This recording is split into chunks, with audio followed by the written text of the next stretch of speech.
Shalom, shalom, bien-aimés. Nous continuons avec nos séries d'enseignements et aujourd'hui nous allons parler donc de l'échange que Jésus-Christ de Nazareth a fait sur la croix de Golgotha avec nous qui sommes ses enfants. Et bien, même si nous n'étions pas à cette époque-là où Jésus a fait un travail parfaitement parfait, complètement complet, avec tout le respect et dans tous les aspects sur la croix, et bien, ce que Jésus a fait sur la croix a un effet sur notre vie de chaque jour. Et c'est ça que le peuple de Dieu doit comprendre. Que le Saint-Esprit prenne le contrôle de ma bouche pour que ce que je veux dire, ce soit des paroles qui vont donc changer nos vies. Que les écailles tombent, que nous puissions voir et que le vent impétueux du Saint-Esprit commence à remplir le lieu où nous sommes pour que nous puissions être dans la plénitude du Saint-Esprit. Et c'est quelque chose de merveilleux, bien-aimé.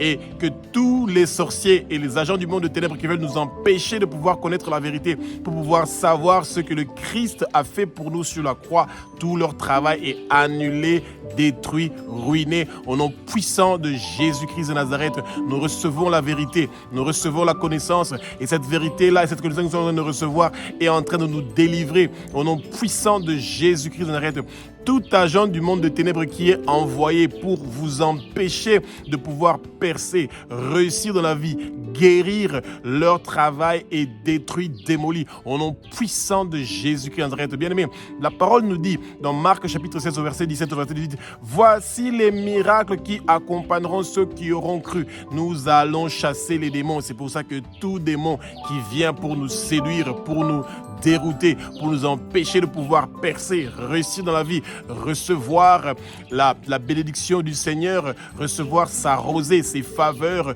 tout leur travail diabolique ne va pas réussir et prospérer. Esprit de sorcellerie, esprit de divination, esprit d'occultisme, nous vous lions, nous vous arrachons de notre vie et nous vous jetons au feu. Quittez au nom de Jésus, partez au nom de Jésus. Vous n'avez pas de place et de pouvoir dans notre vie. Tous vos plans maléfiques, tous vos plans diaboliques ne vont pas réussir et prospérer. Au nom puissant de Jésus-Christ de Nazareth, nous recevons la paix, nous recevons le repos, nous recevons la tranquillité. Esprit de rébellion, tu n'as pas de place et de pouvoir dans notre vie. Nous voulons suivre Jésus-Christ, nous allons le suivre. Que le fruit du Saint-Esprit commence à grandir dans nos cœurs. Nous recevons la paix, nous recevons la tranquillité, nous recevons une vie paisible et nous savons que le Seigneur est avec nous et nos noms sont inscrits dans le livre de vie de l'agneau et ne seront jamais effacés. Bien-aimés, ouvrez vos bouches, proclamez, prophétisez, disez des paroles qui sont bien pour vous, pour votre famille, pour le quartier où vous habitez, le pays où vous habitez. C'est très important que vous puissiez faire ces proclamations-là parce que le Seigneur veut que vous compreniez ce que Jésus a fait pour vous sur la croix pour que vous puissiez avoir une considération de ce sacrifice que le Seigneur a fait sur la croix. Et c'est un sacrifice qui est merveilleux. À l'époque de l'Ancien Testament, quand nous avons commis un péché et que nous voulons avoir le pardon de nos péchés, eh bien, nous prenions un agneau sans défaut que nous amenons au temple et là-bas il y avait un sacrifice qui était fait pour que nos péchés soient pardonnés. Donc nous devions amener quelque chose qui devait faire couler du sang pour que nous puissions avoir le pardon de nos péchés. Et c'est pour ça que nous ne devons pas jouer avec le sang. Le sang, il y a la vie dans le sang. Et quand nous avons contact avec le sang, nous avons contact avec la vie. Mais de nos jours, les gens n'ont plus peur d'avorter, de tuer. Quand le sang est en train de couler, on est en train de normaliser cela, que l'être humain n'ait pas peur que le sang est en train d'être versé. Et si nous savions que quand le sang a été versé, que nous avons commis des péchés et qu'il faut que le sang coule pour que nous puissions avoir le pardon de nos péchés, peut-être que ça aurait pu réveiller les pensées des autres. Quand le Seigneur est en train d'écouter nos prières, il ne se rappelle pas des paroles que nous sommes en train de dire. Il se rappelle de ce que son Fils a subi sur la croix, comment son sang a coulé. Et c'est pour ça qu'il écoute nos prières. C'est pour ça qu'il exauce nos prières. C'est pour ça que quand nous demandons quelque chose au nom de Jésus-Christ de Nazareth, il le fait pour nous. Il chasse les démons, il chasse les maladies. Il est en train de nous guérir. Pourquoi? Parce qu'il se rappelle du sang que son Fils a versé, le sang de l'agneau qui a été immolé. Celui qui est digne de recevoir la puissance, la richesse, la sagesse, la force, l'honneur, la gloire et la louange pour les siècles des siècles, d'âge en âge. Hébreux 10, 14 nous parle de l'offrande que Jésus-Christ a fait sur la croix. Eh bien, Dieu a préparé bien avant un échange entre Jésus et nous qui acceptons d'être les enfants de Dieu. Donc ça veut dire que l'échange qui s'est fait sur la croix est pour nous qui avons cru que Jésus est le Fils de Dieu. Nous qui avons cru que Jésus est Dieu. Nous qui avons cru que Jésus a versé son sang sur la croix de Golgotha pour nous, pour que nous puissions être délivrés, pour que nous soyons libérés. Et le peuple de Dieu doit toujours continuer à se rappeler. Dans le jardin de Gethsémane, Jésus a transpiré une sueur qui était comme des grumeaux de sang. Jésus, quand il est arrivé devant le Sanhédrin, devant Caïphe, on l'a giflé, on l'a tapé, on a tiré sa barbe et il y a son sang qui a coulé. Toutes ces douleurs-là, il a pris ça sur lui. Quand il est arrivé devant Ponce Pilate, on n'a trouvé aucun péché, on n'a trouvé aucun mal en lui, mais quand même, on l'a flagellé. Il est un roi. Il aurait pu aussi dire qu'il envoie des anges pour protéger son dos, pour qu'il ne soit pas flagellé. Être flagellé, ça veut dire qu'on a pris un fouet. Et à l'époque, c'était un fouet avec des os, avec des vers, parce que l'idée était de fouetter le dos pour que le sang puisse couler. Bien aimé, est-ce que vous avez vu vos pasteurs que leur dos est flagellé et qu'ils sont en train de que le sang de leur dos est en train de couler du tout? Mais ils veulent avoir la gloire, la puissance, ils veulent tout avoir ce que Dieu a, mais ils ne veulent pas payer le prix pour ça. Mais Jésus, celui qui était un roi, assis sur son trône, a quitté son trône pour venir sur terre et accepter d'être flagellé. Et ça ne s'est pas arrêté là. Quand le Seigneur, on était en train de le conduire à Golgotha, on l'a fait porter une croix. Il a porté un péché. Il a porté des péchés, des maladies, des démons qu'il a portés sur lui pour que nous soyons dépouillés de tout ce qui nous empêche de pouvoir venir vers lui, de tout ce qui nous empêche de pouvoir avoir une vie tranquille et paisible et de nous préparer aux noces de Nazareth, son retour qu'il est en train de venir, qui revient pour récupérer son église. Et quand il est arrivé sur la croix, bien-aimé, on lui a fait porter déjà une couronne d'épines qui a fait couler encore son sang. Et c'est pour ça que nous devons porter le casque du salut pour protéger notre tête. Et Jésus a laissé faire couler le sang de sa tête pour que nos têtes soient protégées. Tous les douleurs que le Christ a connues sur la croix, il a fait un sacrifice, une offrande pour pouvoir nous racheter de la main de Satan. Et il n'y a rien que le Satan propose à l'être humain pour le détruire, que nous ne pouvons pas prendre ces choses-là, donner ça à Jésus-Christ de Nazareth et que nous recevons le contraire de ces choses-là. Quand nous prenons la colère que nous avons, nous donnons ça à Jésus, nous recevons la sagesse et la tranquillité. Et c'est ça, le peuple de Dieu doit comprendre quand nous sommes en train de prier. Nous devons prendre tout ce que nous sentons de mauvais. Faisons un examen de conscience. Ce que nous sentons qui est mauvais en nous, nous enlevons ça et nous disons dans notre prière que nous le donnons à Jésus, que Jésus a cloué ça avec lui sur la croix et que maintenant nous sommes libérés de cet homme ancien, de nos anciens péchés, de nos anciennes habitudes. C'est ça que le peuple de Dieu doit faire, se libérer de leur ancienne vie et de commencer à vivre avec les fruits du Saint-Esprit. L'homme a toujours un caractère de rebelle. C'est une des caractéristiques qui est très compliqué chez l'homme. L'homme veut faire les choses selon sa volonté. Il veut faire ce que tu veux. Et vous allez toujours entendre la phrase « Est-ce que tu vas me dire ce que moi je dois faire? Est-ce qu'on doit me dire ce que moi je dois faire? Moi je veux faire ce que je veux. » Eh bien oui, vous pouvez faire ce que vous voulez. Et ça, c'est les caractéristiques de quelqu'un qui est rebelle. Celui qui fait les choses selon sa volonté et non selon la volonté de Dieu. Et c'est pour ça, nous, comme nous sommes les enfants de Dieu, eh ben, nous nous rappelons de ce que Jésus, notre Seigneur, le Messie, le Maître, le Dieu fort, ce qu'il a fait pour nous sur la croix. Il a fait un travail parfaitement parfait, complètement complet, et il a fait un travail parfait dans tous les aspects parfait dans tout le respect. Il a fait le nécessaire, sans oublier quelque chose sur la croix. Tout péché que l'être humain a commis a été pardonné sur la croix.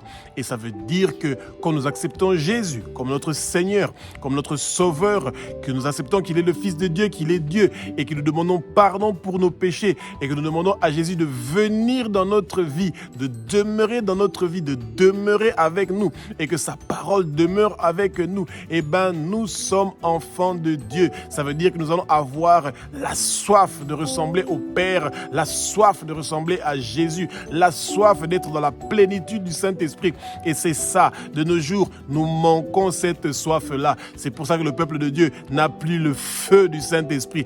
Pourquoi? Parce qu'ils ont soif des choses du monde, ils ont soif de l'argent, ils ont soif des maisons, ils ont soif des voitures, ils ont soif des visas, des mariages, des enfants, ils ont soif de toutes les choses qu'ils vont laisser sur terre le jour qu'ils vont partir en haut. Et c'est là où ils commencent à avoir des difficultés.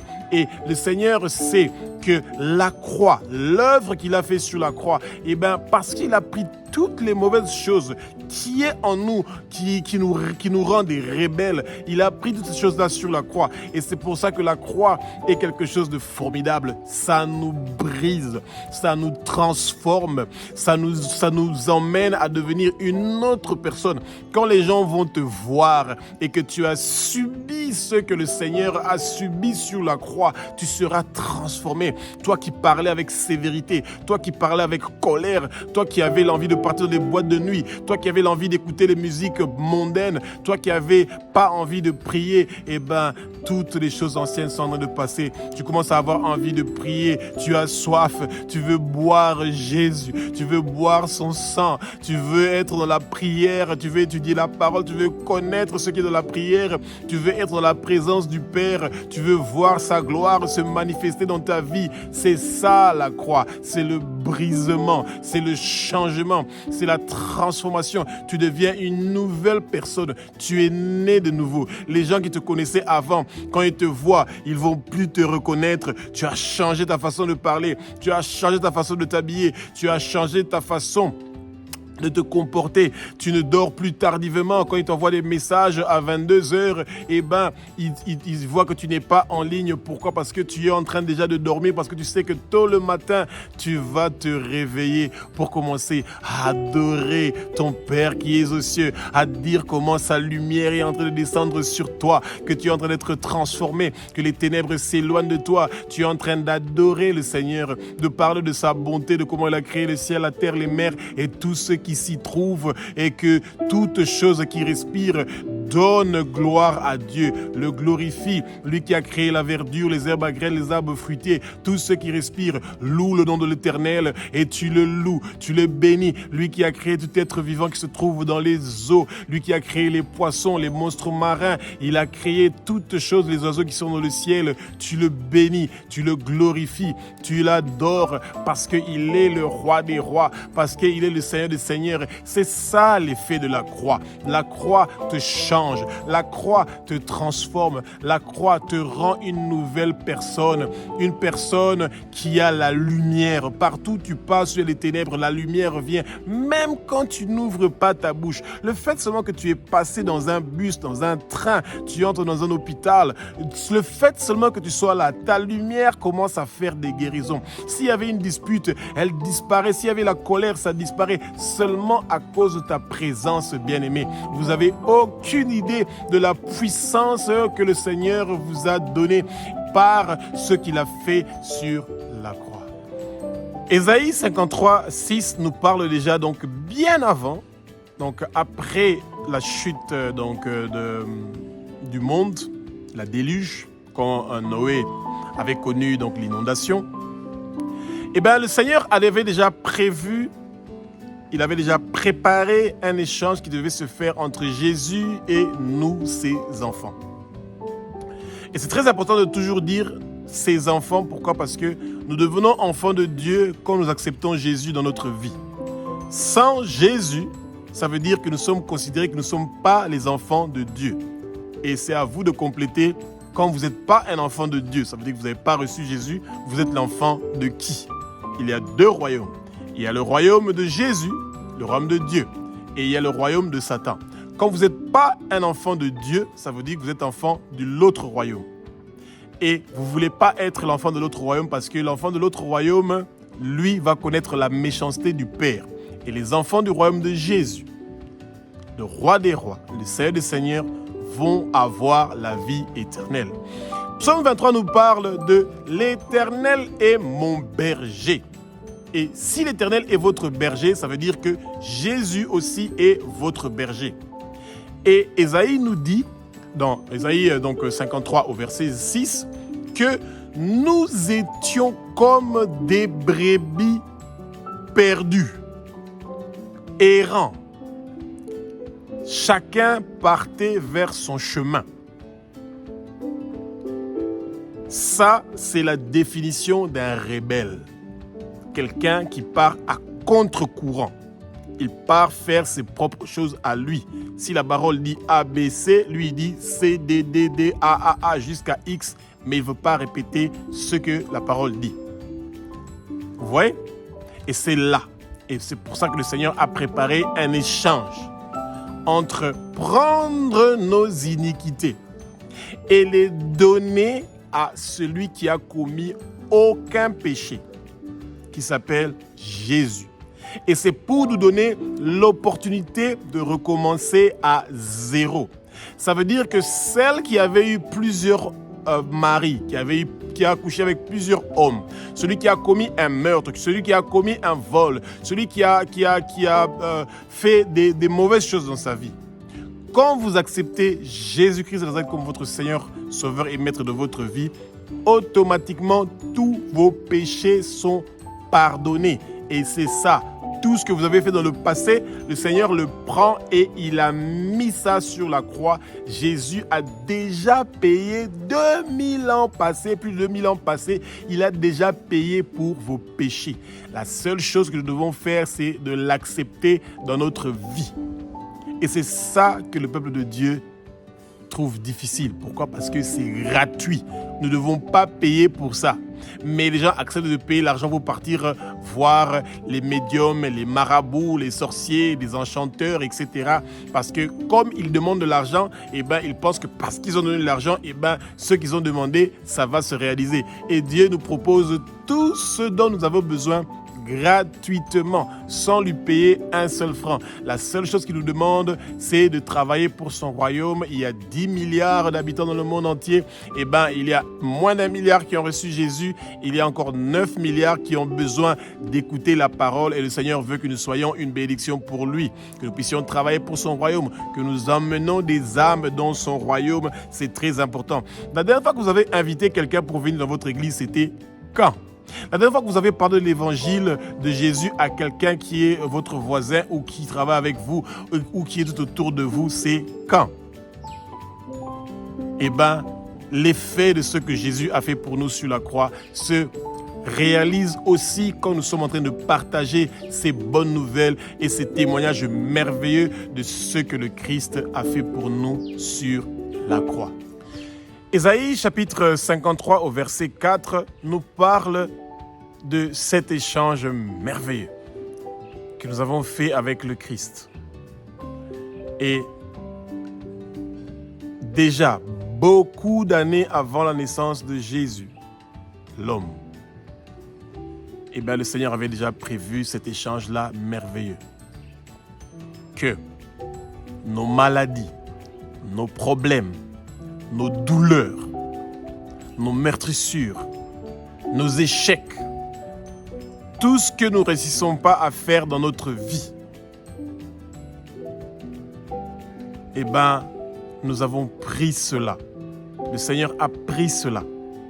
Il a mis ça en Jésus qui n'a jamais eu de maladie, qui n'a jamais commis un péché.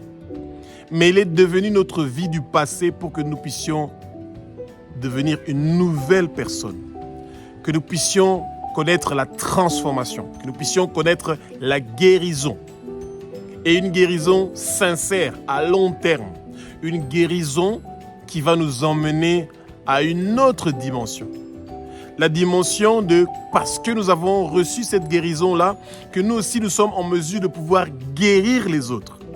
C'est ça que le Seigneur veut. Que ce qu'il fait pour nous, que ça ne s'arrête pas sur nous, que ça continue. Et il veut nous utiliser pour guérir les autres. Il veut nous utiliser pour guérir les maladies des autres. Il veut nous utiliser pour guérir les déceptions, les douleurs, les divorces, toutes choses pénibles que les autres sont en train de connaître parce que nous avons la plénitude du Saint-Esprit. Il a son onction qu'il a déposée sur nous et que cette onction-là peut continuer à faire des choses qui sont merveilleuses. Et nous ne devons pas rater cette opportunité-là d'utiliser ces dons du Saint-Esprit pour pouvoir faire que le nom du Père soit glorifié à travers ce que nous sommes en train de faire par cette puissance, par ce feu que nous avons reçu du Saint-Esprit. Ésaïe chapitre 53, verset 5, nous parle de la punition que Jésus a eue sur la croix pour que nous puissions recevoir le pardon de nos péchés. Et chaque fois que nous sommes en train de commettre des péchés, nous devons nous rappeler de comment Jésus a été puni sur la croix à cause de nous. Et c'est ça.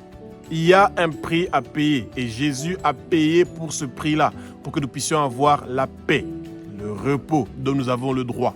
Jésus a payé un prix pour que nous puissions ne plus être des rebelles, pour que nous puissions sortir de la rébellion et que nous devenons des brebis qui connaissent sa voix et qui ne veulent pas entrer par la porte, par la fenêtre de la maison, mais qui veulent entrer par la porte. Parce que quand notre berger, notre maître, notre Seigneur, le roi des rois, le Seigneur des seigneurs, quand il nous appelle, nous venons vers lui. Et c'est ça que le Seigneur veut. Il veut que nous ayons une relation, qu'il demeure en nous, que sa parole demeure en nous, que nous puissions nous rappeler de ce qu'il a fait sur la croix, un travail parfaitement parfait, complètement complet, et que ce travail-là continue à nous donner cette force-là de croire que nous aussi, nous pouvons nous mettre à la brèche pour défendre les autres qui sont affaiblis, pour défendre les autres qui sont faibles, pour défendre les autres qui n'ont pas encore ouvert leurs yeux et qui n'ont pas encore compris la vérité qu'ils ont besoin pour être affranchis. Bien-aimés, prions les uns pour les autres. Que ceux qui n'ont pas encore compris ce qui a été fait pour eux sur la croix, qu'ils puissent le comprendre pour qu'ils puissent connaître le Seigneur, qu'ils puissent le rencontrer et que leur nom soit inscrit dans le livre de vie de l'agneau.